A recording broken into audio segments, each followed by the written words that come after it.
If I'm honest, there's something about this journey that really scares me. And it's not the injections, it's not the nasty side effects, it's not even the weight loss slowing down. It's what's going to happen when it ends. Because one day I'll have to make that decision. Do I stay on Mounjaro? Do I reduce my dose? Or do I stop completely? And if I'm being 100% truthful about it, I don't know how I feel. Because I've lost over 70 pounds now, the food noise is quieter, my habits are different, life feels so much different. But there's still a little voice in the back of my mind asking, what happens if the food noise comes back? What happens if I start thinking about food again all day? What happens if I become a version of me like I was before I started this journey? One of the biggest fears people keep talking about isn't starting Mounjaro, it isn't injecting yourself, it isn't paying for the medication, it's coming off the medication. So today I'm going to have an honest conversation about that fear, not as a doctor, not as an expert, just as someone who's getting closer to that decision. Hello everyone, I'm Anders Midlife and I've been taking Mounjaro now for 11, nearly 12 months. In that time I have lost over 70 pounds. Now this channel is all about sharing my experiences, sharing the highs and the lows and all the bits in between. I really think this is part of the journey where a lot of people can easily get caught out, because when you first start taking Mounjaro, most of us are focused on one thing and one thing only, and that is losing weight. Every single week we step on the scales and we're expecting to lose weight. We're getting the food noise under control, we're finally seeing progress. But the closer I get to my go weight, the more I find myself thinking about something completely different. What happens next? Because losing the weight is one challenge, keeping it off is another one entirely. And if I'm honest, I think that's a question sitting in the back of a lot of people's minds right now. Not how do I start Mounjaro, but what happens when I stop? Right, so if I'm being honest, I think the reason this fear exists is because most of us didn't just have a weight problem before Mounjaro, we had a constant battle going on up here in our heads.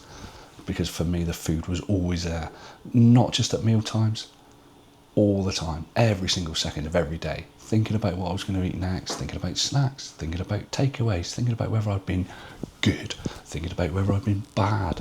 Food noise was a constant companion for me, and after years of living like that, it became my normal. I tried diets, I tried every diet, I'd lost weight, I regained weight, I started again, and like so many other people, I wasn't failing because I didn't know what healthy food looks like. I'm not an idiot, I know what healthy food looks like. I was failing because I was fighting myself every single day. And then at my heaviest, 22 stone 11 pounds, I knew I needed to change that. But knowing that and doing that are two completely different things when your brain is constantly pulling you back to food, pulling you towards the fridge, pulling you towards snacks all the time. And then Mounjaro came along. And for the first time in years and years, things became quieter because my cravings reduced, my obsessions reduced, the constant negotiation with myself reduced. And instead of spending all day thinking about food, I could actually get on with life. And I thought about this a lot. And the more I thought about it, the more I've realised one thing. We're not scared of stopping the injection, we're scared of what might come back afterwards. Because if we're honest, all that injection does, and it only takes a few seconds each week, you jab it into you, that's not the hard part, that's the easy part, isn't it? The difficult part is what it helped us get away from. So it's not so much the fear of the jab disappearing, not taking that medication, it's the fear of the food noise returning. It's that fear of opening the cupboard and suddenly finding myself having the same old conversations in my head that I used to have every single day of my life, feeling out of control. And I think if you struggled with your weight for years, you'll understand exactly what I mean, because this isn't the first time I've lost weight. I've lost weight loads of times. And I'd hazard a guess that you've also lost pounds and pounds and pounds over the years.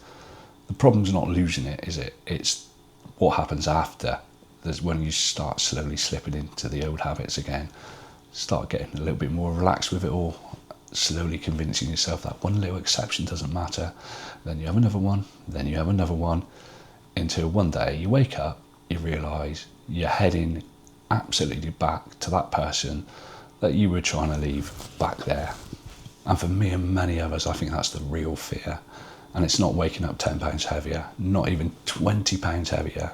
The real fear is looking in the mirror one day and realising you've become the old version of yourself, the version that felt like it was trapped, the version that was completely out of control, the version that constantly promised they would start again on Monday. And that's why I think maintenance worries so many people on this journey. It's because we're scared of losing everything that Mounjaro helped create, helped to build for us. And those are two completely different fears. And I think conversations like this are one of the reasons so many people spend a long time thinking about starting Mounjaro in the first place.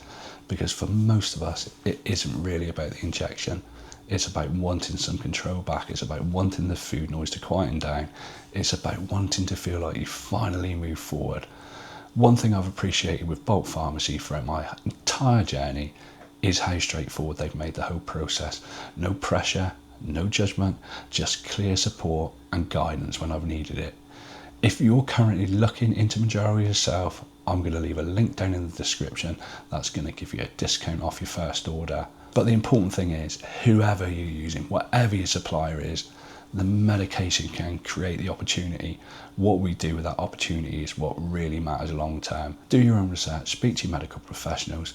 All I'm doing is sharing the supplier that I use. One thing I think is really important to recognise is I am not the same person who started this journey, because when I first started taking Mounjaro, I was 22 stone and 11 pounds. I was huge.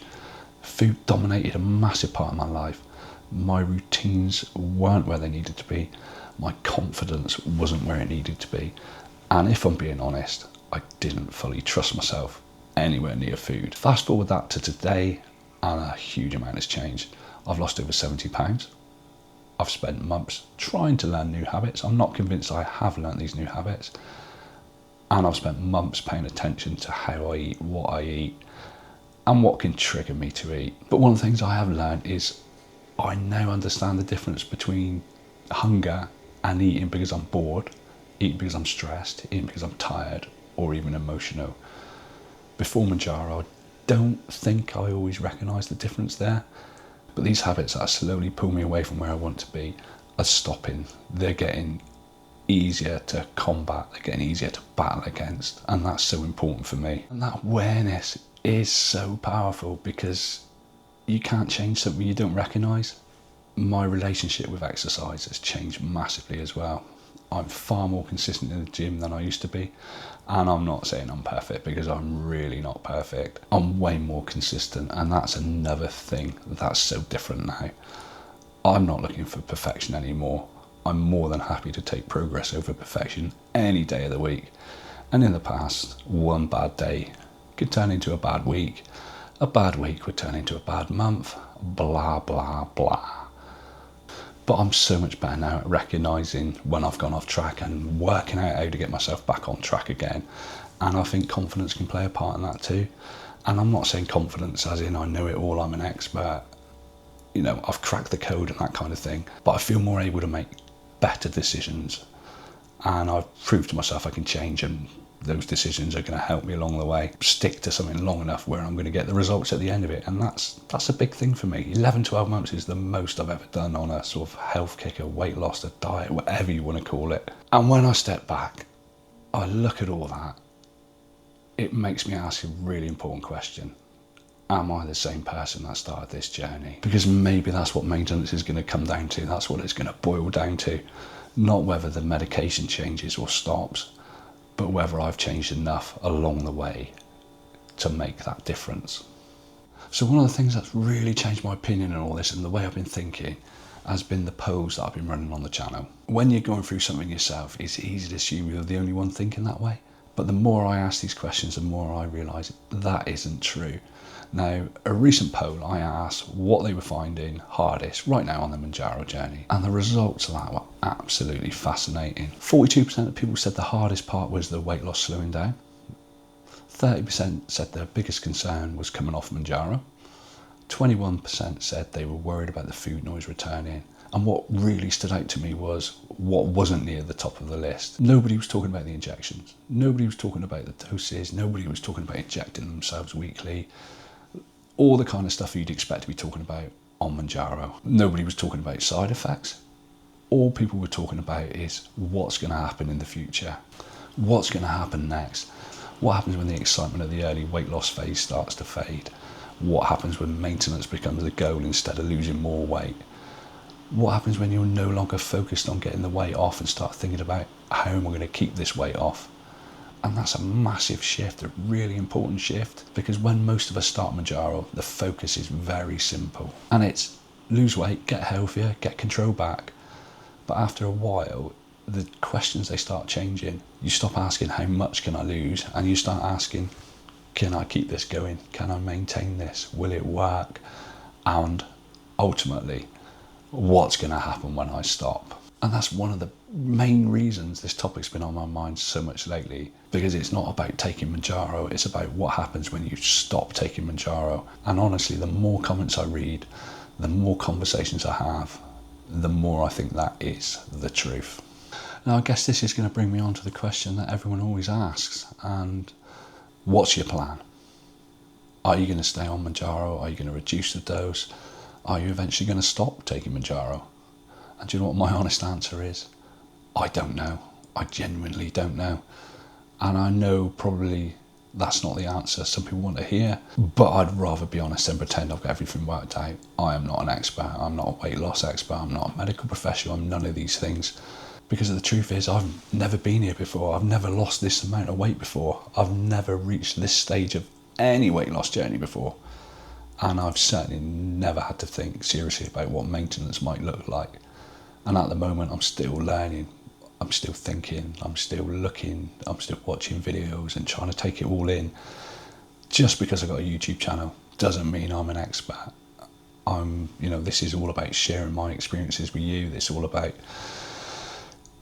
giving people perhaps a little bit behind me in the journey, that opportunity to learn from the experiences I go through as and when I do them. And I'll cover the highs and the lows and all the bits in between. Because who knows, I may stay on a lower dose, I don't know. And maybe, or hopefully one day, I'll completely stop taking the medication. And right now, I don't know what path will be the right one for me. I thought I had it all worked out, but I don't think I do anymore. But I think one of the biggest mistakes people make is believing they need to have all the answers right now, immediately. And that's kind of the world we're living in. Everything's instant. Everything needs to be done immediately, doesn't it? But the reality is, maintenance isn't a single decision. It's got to be a process. It's going to be something you learn as you go. And I think for me, certainly, that's where a lot of the anxiety comes from, because like you, I want certainty. I want somebody to tell me exactly what's going to happen, what I should do. I want to guarantee that the weight's not going to come back. I want to guarantee that the food noise is not going to return. But as we know, life doesn't work that way, does it? None of us know exactly what the future looks like. I can lose £76 and get run over by a bus tomorrow. We don't know. All we can do is try and make the best decisions we can with the information we have today. And today, all I know is I've made progress. I've tried to change my habits, and I've learned a huge amount about myself. And when the time comes to make that decision about maintenance, I'll make them based on where I am at that moment, not where I am right now today. So if you're watching this video hoping I can tell you exactly what happens next, I can't do that, because I'm asking many of the same questions that you are. I'm figuring this out in real time, just like the rest of you. And strangely enough, that's quite reassuring, because it means none of us have to have all those answers yet. We're all learning as we go. We're all finding our own path, and we're just trying to see where the next step takes us and where it leads us. So despite everything I've said in this video so far, despite the fears, despite the uncertainty, and despite not knowing exactly what the future looks like, there is something that gives me a lot of hope. And that's the fact that that weight loss isn't the only thing that's changed for me. Because if all that had happened over the last year was the number on the scales had gone down, I'd probably be a little bit more worried than I am right now. But that's not what's happened. I've changed. My habits are stronger and better than they were. My awareness is certainly heading a little bit stronger, I'd say. But my routines are definitely a lot stronger and a lot more positive than they've ever been. I understand myself better than I did when I started this journey. And again, I've learned that progress isn't about being perfect. There's been weeks when I've been on track, And there's been weeks like last week when I've been so far off track you would not believe. There's been weeks when I've been proud of myself, and there's been weeks when I've been so frustrated and angry with myself. Every one of those weeks has helped me understand myself a little bit better, and I think that's easy to overlook when we're focused purely on the number on that scale and the weight loss every single week. Because what the scales do is they measure a number. They measure one part of your journey. They don't measure the habits, they don't measure your confidence, they don't measure the lessons you've learned, and they don't measure that level of self-awareness that you may have developed. And those things are really important too. And you might even say those things are more important than the weight itself, because they're the things that hopefully, fingers crossed, going to stay with you, because they're the things that help you make better decisions in the future. And they are the ones that are going to give you a fighting chance long after the excitement of the weight loss has passed. So when I think about maintenance, and when I think about eventually coming off Mounjaro, that's what gives me hope. And it isn't confidence that everything's going to be easy, because I'm under no illusions that it's going to be easy. Because I know there's going to be struggles, I know there's going to be painful parts. I suppose the one thing I want you all to take away from this video, should you watch it, is that fear is normal. It's part of the journey. Because the more I talk to people in the comments, the more I read the messages, the more I do the polls and get the results, the more I realise there's a lot of us thinking exactly the same way. We're not just thinking about losing weight anymore, we're thinking about what happens next, we're thinking about maintenance, we're thinking about the future, we're thinking about whether we can hold on to the progress we've worked so goddamn hard to achieve. And I honestly don't think there's anything wrong with that, because when we first start this journey, we're focused on getting through the week, getting through the next week, getting through the month, getting through the next stone. But eventually the conversation has to change. It stops being about losing weight and starts becoming about living life. And I feel like that's the chapter a lot of us on this journey are heading towards right now. The maintenance chapter, the learning chapter, and of course the figuring it out as we go chapter. And while I don't have all the answers, or I don't have many of the answers, I can promise you one thing. When I get there, I'll share it with you honestly. The good bits, the difficult bits, the things that work, the things that don't work, the mistakes, the successes, every single part of it, I will share it with you. Because that's what this channel has always been about. Real experiences from a real person, trying to navigate this journey the best I can. So if you're thinking about maintenance, or the thought of coming off Mounjaro has crossed your mind, let me know down below in the comments. Because I'd really like to know where you are in your journey and whether you've had some of the same thoughts I've been having. It would certainly make me feel a lot happier knowing that there's other people feeling exactly the same. If you've enjoyed this video, I'd really appreciate it if you give it a like. It helps the channel, it helps YouTube understand that people are finding these conversations useful, and of course it helps more people discover the channel. If you're new here and you'd like to follow the rest of my journey, make sure you subscribe to the channel. I'm documenting everything, honestly, as it happens, from the weight loss itself to the mindset changes, the challenges, the gym, maintenance, and whatever may come next. And if you'd like to support the channel a little bit further, you can become a member of the channel. It really does help me continue making these videos and sharing the journey with you. And before you go, I'd recommend watching one of the other videos that's about to appear on the screen. If you're worried about maintenance, what happens next, there are a few videos on my journey that I think you'll find really, really useful. Maybe the real challenge of Mounjaro is not starting it, not taking it, but trusting yourself when it's time to take the stabilisers off. Thanks for watching. I'm Mando's Midlife, and I'll see you on Saturday.